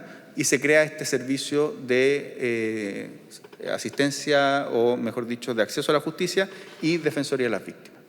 No sé si me expliqué lo suficientemente bien. No sé, mis colegas si tienen alguna pregunta. A mí me queda una cosa en el tintero que me preocupa por las reuniones que hemos tenido con las distintas agrupaciones de funcionarios, y es cómo o qué parte, si lo puede explicar, de estos 13.000 millones van a permitir cumplir el protocolo que se firmó con ellos. Y se lo pregunto, ministro, porque no queremos ser después nosotros los responsables de que lo que se firmó y se acordó con ellos no se cumpla. porque esto está en el ámbito de ustedes, no en el ámbito nuestro, y nosotros vamos a tener que aprobar o no esta reforma. Entonces, me encantaría que nos diga qué pasa con ello y ser claros, porque las asociaciones están siguiendo esta discusión, ¿ya? Y dentro de esos 13.000 entiendo, y vuelvo a preguntar, la información que tenemos, puedo estar súper equivocada, es que hay 3.500 que van a la Dirección Nacional. Sí, Presidenta, por su intermedio. Lo primero es que efectivamente se ha suscrito un protocolo, un segundo protocolo, si mal no me equivoco, con la Asociación de Funcionarios de las Corporaciones de Asistencia Judicial, con el objeto de resolver distintos tipos de temas, pero uno que principalmente les preocupa, que tiene que ver con la homologación de las remuneraciones Sí, porque hay de las diferencias corporaciones. sí. Y que, entre otras cosas, ocurre precisamente por esta desarticulación orgánica que tienen las corporaciones. Actualmente son 4 corporaciones de asistencia judicial, cada una es una corporación distinta de la otra, y lo que ha ido ocurriendo con el tiempo es que estas corporaciones tienen distintas formas de remunerar y de contratar a los profesionales administrativos, técnicos y auxiliares que trabajan en las corporaciones. Nosotros ya hicimos un primer proceso de homologación que incorporaba a los auxiliares y los técnicos, si mal no me equivoco, de administrativo, que eso ya fue parte del proceso que se hizo de homologación con ellos. Y luego se hizo un estudio para ver las diferencias que tenían las 4 corporaciones en razón de los profesionales. Y lo que hace este proyecto en sí mismo tiende a la homologación. ¿En qué sentido? Que las corporaciones van a tener una única política, o sea, mejor dicho, el servicio va a tener una única política remuneratoria, con una dirección nacional y una única política remuneratoria que va a ir tendiendo a la homologación con la misma implementación del servicio. Ya no se nos va a generar este problema en que cada una de las corporaciones, como son entidades con personalidad jurídica propia y de hecho con consejos directivos propios, que pueden definir independientemente sus políticas de remuneraciones, se van generando estas dispersiones que hacen bastante complejo en el tiempo, incluso la sostenibilidad de estas corporaciones. ¿Ya? Eso ya no va a ocurrir con este servicio y con su unificación orgánica.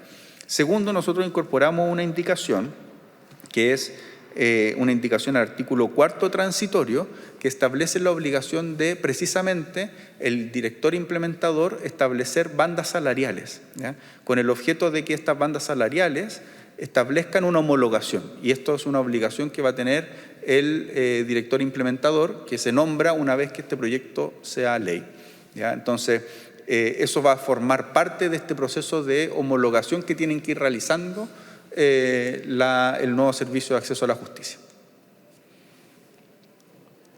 Colegas, senador Galilea, si les parece votamos se hace responsable el ministro. ¿Sí? Votamos la secretaria. La señora presidenta somete a votación la indicación 2H. Senador Lagos. A favor. Senador Insulza. A favor. Senador Galilea. A favor. Presidenta. A favor. Con la misma votación se aprobaría el resto del artículo, ¿no? Sí. Que era todo de competencia. Enseguida, Presidenta, en las páginas 33 y 34 del comparado, está el artículo 17, que se refiere al reglamento que elabora el Ministerio, y se formuló a ese respecto una indicación que es de autoría de usted para agregar un inciso nuevo que señala: con todo, el servicio velará por la coherencia entre su objeto y las decisiones administrativas adoptadas por otros órganos del Estado.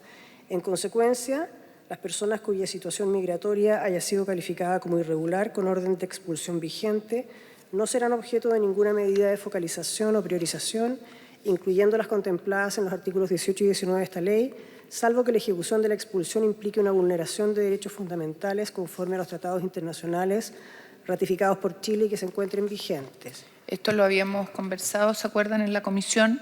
No significa que no tengan, digamos, asistencia, pero que en ese caso no podían ser priorizadas, porque nos parecía que era incompatible, por un lado, que el Estado estuviera emitiendo orden de expulsión y, por otro lado, el mismo Estado estuviera prefiriéndolas o privilegiando su atención, salvo, obviamente, el caso expreso de vulneración de derechos de acuerdo a los tratados internacionales.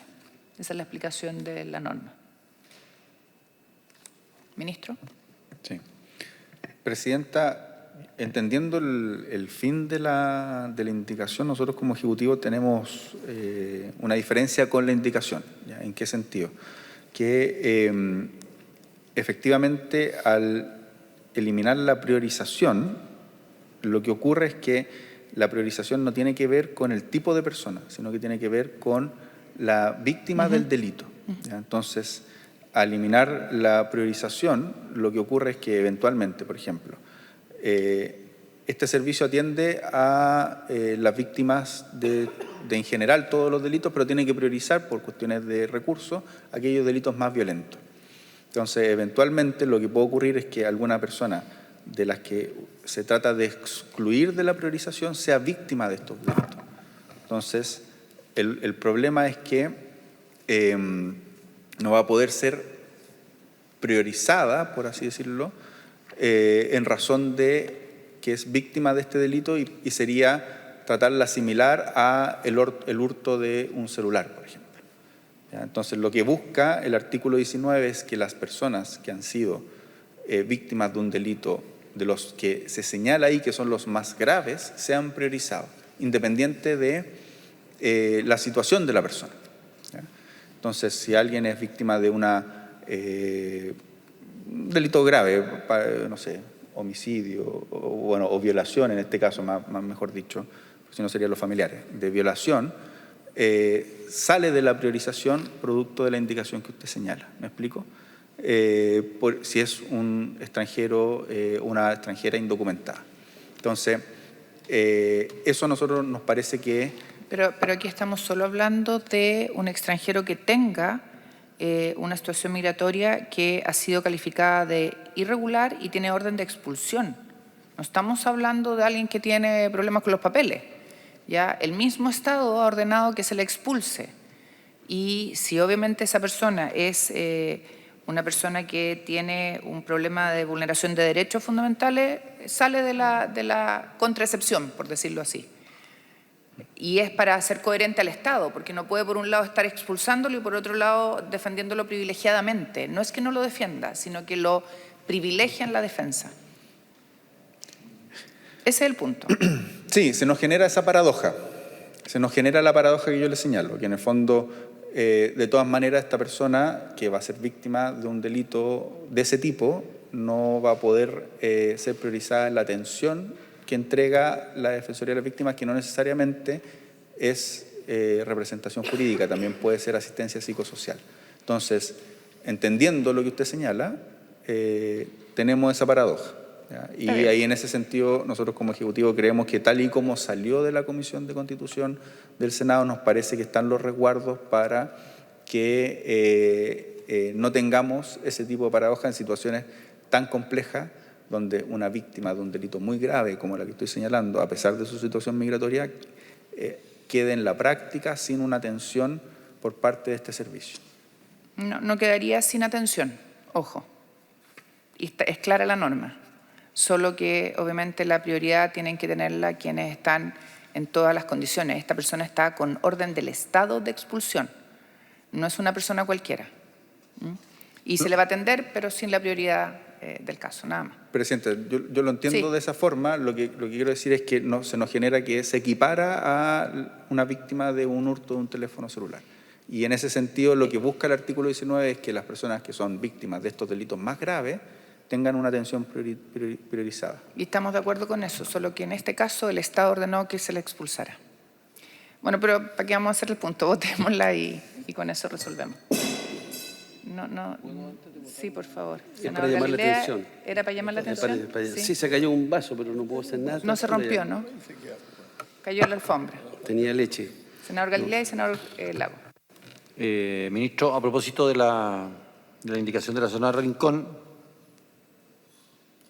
algo distinto, pero que está en la misma Creo que está pendiente, no había una indicación propiamente tal, pero había que adaptar correctamente, esto viene ya de las decisiones que tomó la Comisión de Constitución, el artículo 2 y el artículo 3, y que es emparentado con esta discusión en que se habló de los grupos preferentes de atención, en que el artículo 2 y el artículo 3 hacen referencia a un eventual futuro reglamento que va a establecer cuáles son los grupos preferentes, pero finalmente eso lo resolvimos después de un largo análisis y discusión en la Comisión de Constitución, y el artículo 18 definió completamente y no lo dejó en manos de ningún reglamento cuáles son los grupos preferentes de atención.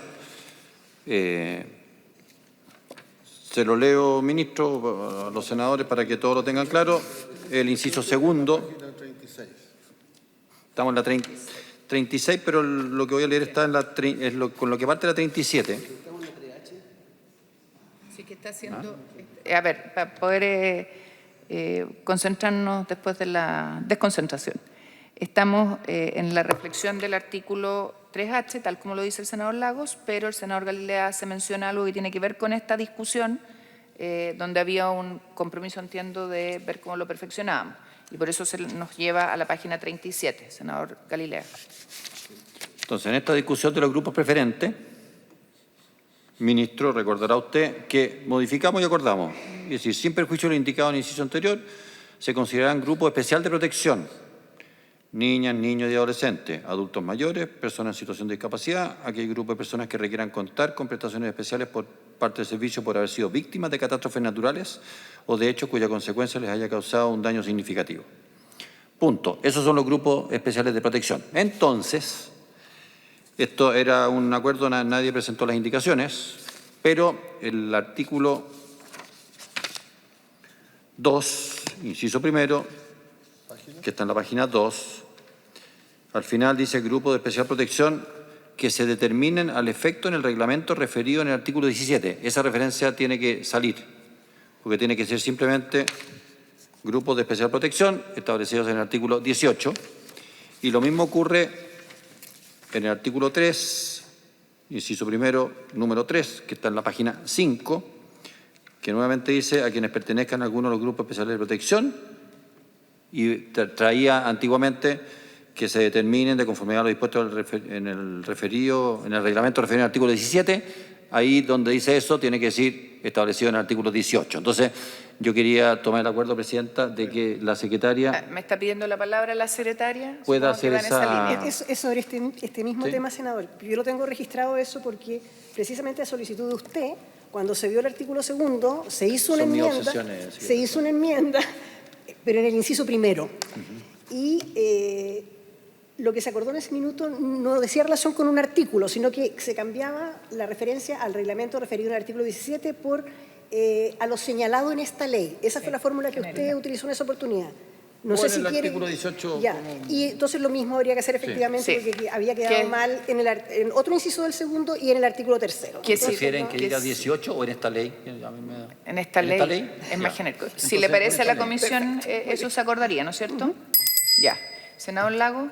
Sí, sin votar tengo el vaso. una inquietud, entendiendo el sentido de su indicación, que entiendo lo que trata de decir, mire, tener buena coherencia entre lo que hace este servicio y otro órgano administrativo del Estado, y usted pone, no sé si el ejemplo, pone el caso particular, digamos, respecto a migrantes, eso sí, irregular, y señala la indicación que en consecuencia ellos no pueden ser objeto de ninguna medida de focalización o de priorización, como diciendo, mire, como usted está regular, no puede... No estoy diciendo... No es regular, ojo, con orden de expulsión. No, ya. Si mi tema no discrepo del sentido que busca, sino que no sé si tenemos atribuciones para eso, no sé si tendría que hacerlo el Ejecutivo, yo no podría rechazarlo o aprobarlo, pero no sé si tenemos capacidad para proponer esa limitación. Esa es la pregunta que me hago, se la dejo planteada. O el Ejecutivo la podría responder, ¿qué opina? Si el Ejecutivo no tiene problema, yo tampoco tengo problema. Lo conversamos con el Ejecutivo no quiso indicar este tema, nos dijo que era un tema que teníamos que ver nosotros. Una vuelta... Yo no estoy por cambiar aquí el criterio de la otra comisión, pero así que, presidente. No, 6 meses para evitar el cargo, ¿no? Senador Insulza. Yo no estoy de acuerdo, no estaría por cambiar ni por cambiar la redacción actual, porque toda persona tiene derecho a la Sí, asesoría. no está Ahora, cambiándose naturalmente hay una condición especial que es bastante grave, está con orden de expulsión. Entonces, yo diría que por solo esa razón habría que tratar su tema previamente, naturalmente. Es que lo que pasa es que va a tener atención Porque preferente. lo estamos castigando porque de pronto va a ser expulsado sin tener defensa. No es eso, senador Insulza, es que no sea preferente. Es que, nada más. es que hay los motivos de preferencia también existen, no solamente las personas preferentes. Entonces, si una persona tiene una expulsión, naturalmente esa expulsión se ha ejecutado en determinado día y la preferencia consiste en que el de su caso sea visto con preferencia, pues. Digo yo, ¿no? No la a menos que se diga que ya, que si se tiene que ir, se vaya nomás, pues. Senador Galilea. Presidenta. Pues es que para aclarar esta discusión, porque esto lo conversamos mucho en Constitución. Una cosa son los grupos preferentes o de atención especial, que son los establecidos en el artículo 18, señor Insulza, artículo 18 que lo leímos recién y que se aclaró al punto. Y otra cosa es, lo voy a explicar en palabras prácticas, llegan N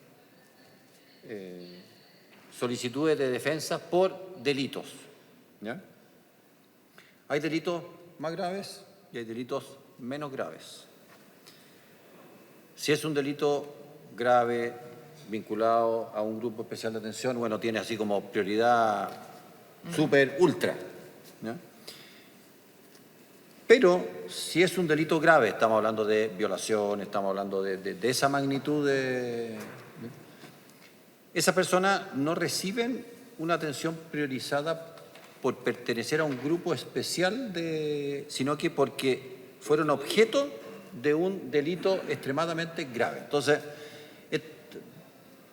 al final siempre nos preguntamos, bueno ya, un extranjero que está en condición ilegal, aún cuando tenga orden de expulsión vigente, ¿es razonable pensar de que está excluido y que fue sujeto a una mujer que está en esa situación y que fue violada? Bueno, ¿es razonable pensar que porque tenía orden de expulsión como que entra a la fila o, dada la magnitud del delito, tiene que ser atendida, no porque pertenezca al grupo de extranjeros ilegales, no, porque eso no es parte sino que es de tal magnitud el delito que la justicia tiene que actuar rápido. Al final, esa es la...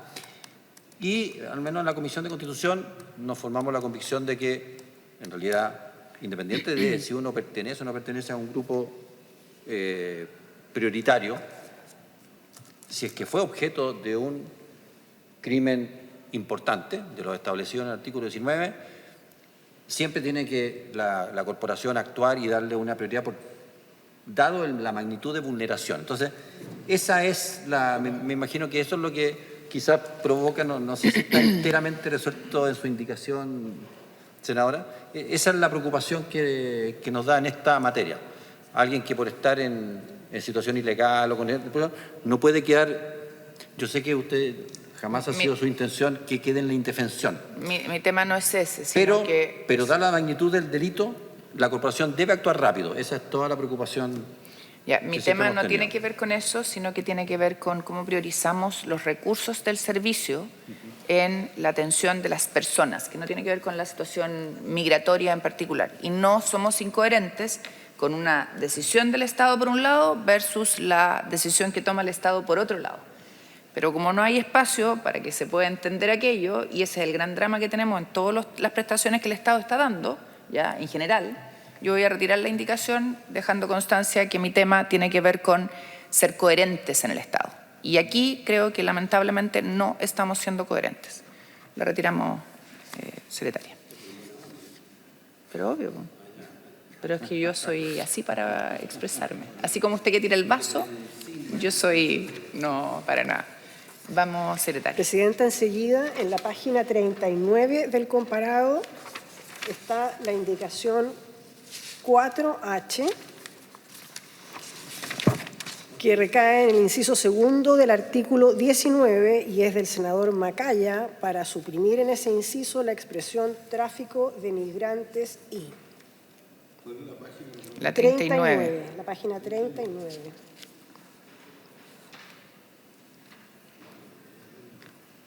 hace una enumeración, ese inciso, en que señala que se considerarán especialmente a las víctimas de femicidio, parricidio, homicidio, lesiones graves, torturas y otros tratos crueles, inhumanos o degradantes, maltrato a menores de 18 años de edad, adultos mayores o personas en situación de discapacidad, tráfico de migrantes y trata de personas. El senador Macaya La sugiere penúltima columna. eliminar tráfico de migrantes y... Aquí tenemos el mismo problema que estábamos viendo antes. Senador ministro. Sí, Presidenta, por su intermedio. Bueno, esta también fue una larga discusión en la Comisión de Constitución. ¿Por qué se incorpora tráfico de migrantes y trata de personas? Vuelvo a lo mismo. El artículo, no a lo mismo, vuelvo al mismo artículo. El artículo 19 establece a quienes se priorizan la atención de las víctimas, ¿ya? Y se prioriza no en razón de las personas, sino que en razón del tipo de delito del cual son víctimas. Entonces, se incorpora las víctimas de femicidio, parricidio, homicidio, lesiones graves, torturas y otros tratos crueles, y personas que hayan sido objeto de tráfico de migrantes y trata de personas. ¿Por qué van los dos tipos penales juntos? Porque tal y como se ha visto, tanto en términos criminales o de política criminal como en términos jurisprudenciales, es muy difícil distinguir cuando una persona es objeto de tráfico de migrantes o de trata de personas. Y de hecho, sentencias recientes de la Corte Suprema lo señalan de la misma manera, en el fondo. Y tengo el caso aquí de la Corte Suprema Rol 32695, conociendo un recurso de nulidad en el caso Operación Desierto, precisamente señala que las personas de origen dominicano que ingresan ilegalmente y son parte del tráfico de personas, supone que el migrante es cosificado como un objeto de tráfico, razón por la cual su dignidad es uno de los bienes jurídicos lesionados en este caso. Y por lo mismo es muy complejo distinguir de trata de personas. Entonces, incluso en la persecución penal que hacen los organismos persecutores, en su momento en la Comisión de Constitución esto se le preguntó al Ministerio Público, el Ministerio Público aborda la persecución penal de estos dos tipos penales en conjunto. Y por eso en la Comisión se considera de que tienen que ir priorizados ambos. Ok. Colegas, no está el senador Macaya para pedirle su opinión, así que deberíamos votarla. Yo no tengo demasiado claro este problema, Presidenta. La verdad es que para mí la trata de personas es un delito particularmente grave, está bien.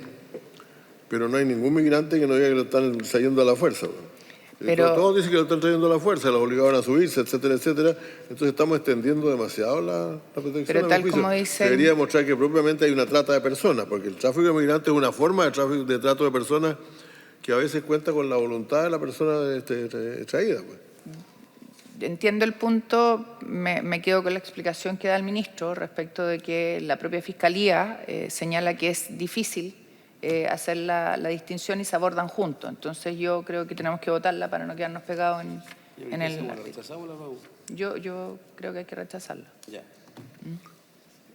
La señora Presidenta somete a votación la indicación 4H. Senador Lagos.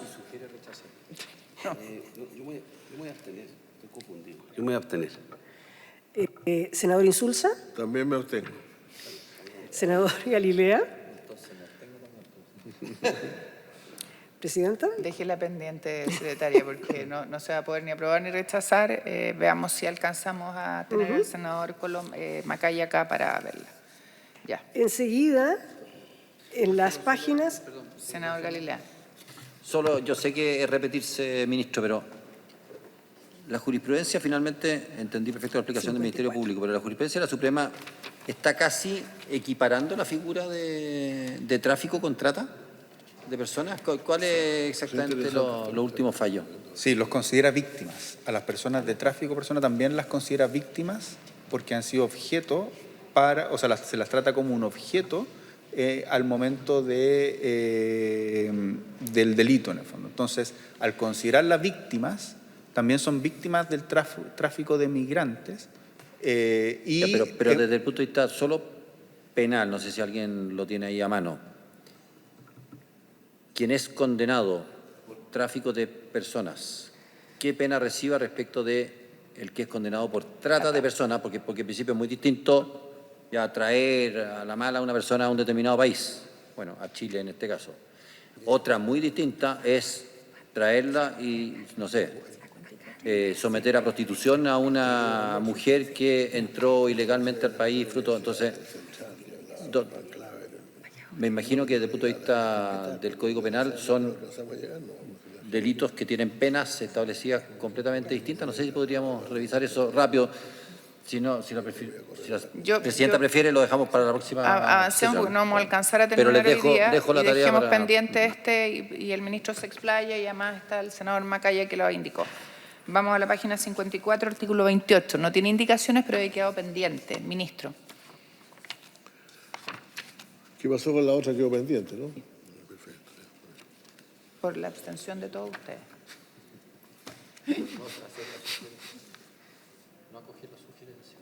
¿Cuál es el 54?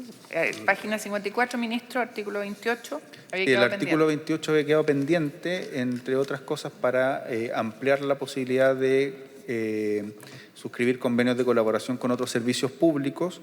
Esto lo resolvimos en la indicación al artículo 3, donde ampliamos la posibilidad de que el servicio pueda realizar convenios de colaboración, incorporando las inquietudes que habían tanto en el artículo 3 como en este artículo 28. Entonces creemos que queda resuelto con la indicación que presentamos en el artículo 3. ¿Si le parece a la comisión? De acuerdo. 3-0. Vamos a la página 88. Donde está la indicación 5H. Las páginas 88 y 89. Ministro. La indicación 5H es del presidente de la República, que introduce un artículo nuevo, que es un artículo de información. Durante el mes de marzo de cada año, el ministro o ministra de Justicia y Derechos Humanos deberá remitir a las comisiones de Hacienda y de Constitución, Legislación, Justicia y Reglamento de ambas cámaras un informe anual que dé cuenta a lo menos de ciertos elementos. Esto es algo que concordamos con los asesores desde el punto de vista de la información. ¿Si le parece a la comisión? Gracias. Página. Enseguida la página 133, que es la indicación 6H. También del Ejecutivo, es una indicación formal, simplemente de adecuación de referencia, reemplaza Ministerio del Interior y Seguridad Pública por de Seguridad Pública. ¿Si le parece a la comisión? De acuerdo. Luego, en la página 138. ¿138? Sí, 138. 236 no, ¿sole? ¿No? De su excelencia el presidente de la República. Es que debe partir antes, seguramente. La indicación 7H. 7H. Sí. No, lo que sucede, perdón, lo que pasa es que el Ejecutivo hizo llegar un correo en que señalaban que se habían equivocado al momento de formular las indicaciones. Lo habían presentado el artículo 3, pero en realidad era el artículo 4. Por lo tanto, en realidad, en el comparado ustedes lo tienen en la página 136, pero es en la página 138, que es un inciso final que diría, además deberá elaborar una política de gestión y desarrollo de las personas, incluyendo perfiles de cargo y bandas salariales. Ya lo explicó el ministro. Esto conforme a criterios de objetividad, equidad, transparencia. ¿Le parece a la comisión? Está mal citado originalmente, pero la indicación está bien. Ok, está bien. Completamente. Ya. Luego, en la página 144... está el artículo 8, transitorio inciso 3, que es una norma de competencia de la Comisión que no tiene indicaciones. ¿El número, perdón? Página 144, 144, el inciso 3 del artículo 8. Que es una norma de competencia que no tiene indicaciones. El pago de los beneficios indemnizatorios a los trabajadores traspasados de acuerdo con este artículo se entenderá postergado por causa que otorgue derecho a percibirlo. En tal caso, la indemnización se determinará computando el tiempo servido en la respectiva corporación de asistencia judicial. Se entiende. ¿Si le parece a la comisión? Está bien. Se aprobaría. Y finalmente, en las páginas 149 y 150 está el artículo 13, transitorio, que también es de competencia de la comisión, aunque no tiene indicaciones. Perdón, ¿cuál es este, presidente? El artículo 13, el presidente de la República, página 149, el presidente de la República, por decreto expedido por el Ministerio de Hacienda, conformará el primer presupuesto del servicio. ¿Si le parece a la comisión? Sí, de acuerdo. Ya. Ahí estaríamos. Salvo la norma que Me quedó pendiente. falta la de Macaya. A ver si resolvemos la senadora Macaya. Ministro. Nos queda solo pendiente el tema de tráfico y Sí. trata. Creo, pero estaba presente en esa sesión, creo que se votó 4-1, solo en contra la senadora Vesperger, que quería que saliera el concepto que es la de indicación tráfico. del senador Macaya. Claro, se votó 4-1 a favor. En ese momento hubo una explicación bien lata del Ministerio Público. Nosotros, en el sentido de cómo ellos persiguen criminalmente los fenómenos de trata y tráfico. ¿Ya? Eso es muy relevante porque hay una persecución penal conjunta, porque es muy difícil en términos de persecución penal distinguir el tráfico de la trata. Además, nosotros señalamos las personas que son objetos de tráfico son víctimas de delito. ¿Ya? Y tal como lo ha reconocido jurisprudencialmente la Corte Suprema. Por eso creemos que es muy complejo que el servicio realice una distinción, porque puede dejar fuera de un ámbito que es muy relevante para entregarle sobre todo atención psicosocial a las víctimas de ese fenómeno, que es complejo distinguir cuando son víctimas de trata y cuando son víctimas de tráfico. En términos penales, podemos señalar, Felipe revisó las normas respectivas y podemos señalar cuáles son las diferencias en términos penales, si lo estima la Comisión. Gracias, ministro. Yo voy a ocupar el mismo argumento que usaron ustedes para mi indicación. Se trata de víctimas. Cualquiera de las dos hipótesis, yo creo que tenemos que aprobarla como viene. Y pediría que pudiéramos pronunciarnos en la Comisión. ¿El senador Galilea cómo votó en la Comisión de Constitución? Voté a favor, pero siempre hemos tenido la duda en esto. Respecto a la trata no hay ninguna duda, para ponerlo en perspectiva. Si es el tráfico, si una persona eventualmente pagó para que lo trajeran, porque eso finalmente es, y entra, se ve que está en una situación ilegal y tiene derecho inmediatamente a ser defendido por la Corporación de Asistencia Judicial. Es un poco raro, creo. Si es que su condición de ser víctima de tráfico cambia a víctima de trata, no hay ninguna duda. Pero si el solo hecho de ingresar ilegalmente al país, que rara vez es de manera involuntaria, hay pagos de por medio, en fin, y que automáticamente tenga derecho a ir a la corporación y que la corporación lo ponga dentro del listado prioritario. Fíjate que me volvieron a bajar las dudas, ministro, de la procedencia en ese caso. Así que si nos pueden volver a instruir. Presidenta, sin perjuicio de que Ministro. me pueda complementar Felipe Rayo de la División Jurídica.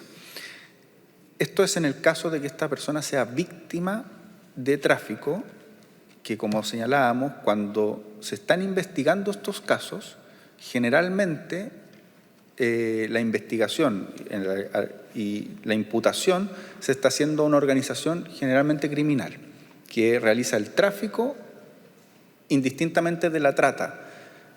Por eso era relevante la investigación, la exposición del Ministerio Público. El Ministerio Público dice, nosotros el fenómeno de tráfico y trata lo investigamos conjuntamente, ¿ya? Porque generalmente las organizaciones que se dedican al tráfico generalmente también se dedican a la trata de personas, ¿ya? Entonces, efectivamente, una persona ingresa ilegalmente a nuestro país pagando un monto y son objetos de tráfico.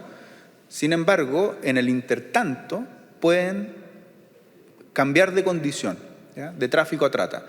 Y en el momento es que está siendo investigado por parte del Ministerio Público, investigan ambos fenómenos de forma conjunta. Entonces, a esa organización a la que le están imputando tráfico y trata de personas, hay una persona que es víctima, que podría ser víctima de tráfico o de trata.